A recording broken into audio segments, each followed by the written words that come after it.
Ndabasuhukije mwebwe mugomeje kudukurikira kuri ino cano bita Nyundo, mugomeje mbaha ibiganiro bigiye bitandukanye. Uru ni urupfu rubabaje cyane, urupfu rw'abageni bari bamaze iminsi mikeya bakimara gukora ubukwe. Bari bafashe imodoka berekeje bagiye guhaha ibintu bya Noheli na Bonane, bahita bitaba Imana, imodoka yabo ibarengereza umukingo. Wowe rero tugiye kubana muri kino kiganiro, ikintu usabwa gukora cya mbere ni ugukanda subscribe, ugafungura n'inzogera kugira ngo tujye dukomeza tubane 5 kuri 5.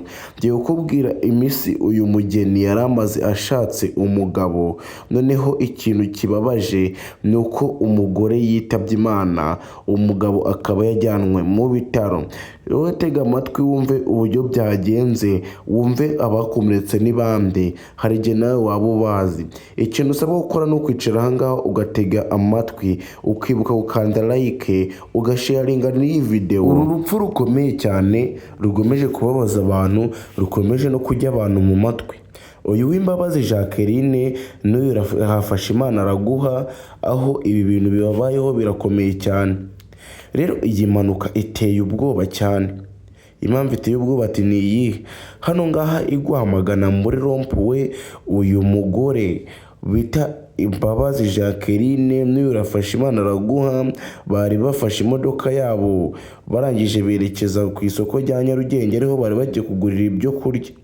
Ibi ngibi bitangajwe n'uyu mugabo Irafasha. Noneho reka dupereze amakuru ngo tumenye ngo bari bamaze igihe kingana iki bakoze ubukwe, bimeze bite, byavagaho bikajya. Rero urabona aba bantu bari bamaze igihe kitari kinini kandi kitari na kirekire bamaze gukora ubukwe.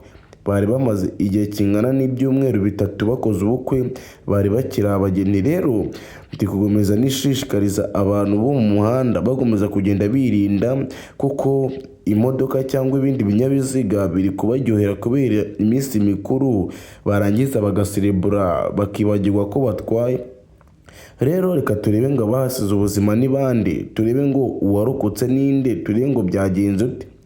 Uyu rero w'Imbabazi Jacqueline akaba yitahiye, uyu mugabo we akaba yajyanwe mu bitaro. Ibyo bintu byose tuvuga akaba ari we wabitangaje, ariko ubu bukwe bw'aba bageni bwo bukaba bwaratashye. Rero nagomeze mbabwira ati ikintu musabwa gukora cya mbere ni ugukanda subscribe na like kugira ngo tujye dukomeza tubane 5 kuri 5. Rero imba wumvishe ino video ukumva bano bantu bazi, ikintu cya mbere uba ugomba gukora no kuyisharinga, tugakomeza tukareba ibiri imbere, tugakomeza tukabana. Noneho ndabasuhukije neza, ni Nyundo wanyu nk'ibisanzwe. Rero urabona uyu muryango bari bamaze igihe gitoya bagikora ubukwe. Reka turebe ngo ese byagenze ute, byari bihagaze bite, cyangwa ngo bakimara kubapima byambaye gute, cyangwa bari basanze banyweye ibisindisha. Imodoka zishinzwe umutekano zahageze, babasha kuba bafatiye umugabo bakaba bamunyarukana kwa muganga. Rero reka tuba umugabo bamubajije uburyo byose gahunda uburyo bimeze, ababwira ikintu cyabiteye. Rero bamukojejeho akantu gapima ibiyobyabwenge cyangwa ibiyobyabwenge, ababwira yuko nta kiyobyabwenge na kimwe yafashe, ariko bo bamupimye basanga yaravuye mu rugo amaje kunywa inzoga. Rero bikaba byari bimutumye avamo n'urupfu. Rero umufasha we akaba yitambukiye. Rero iyi nkuru niyo mpamvu nababwiraga ngo ni agahinda gusa.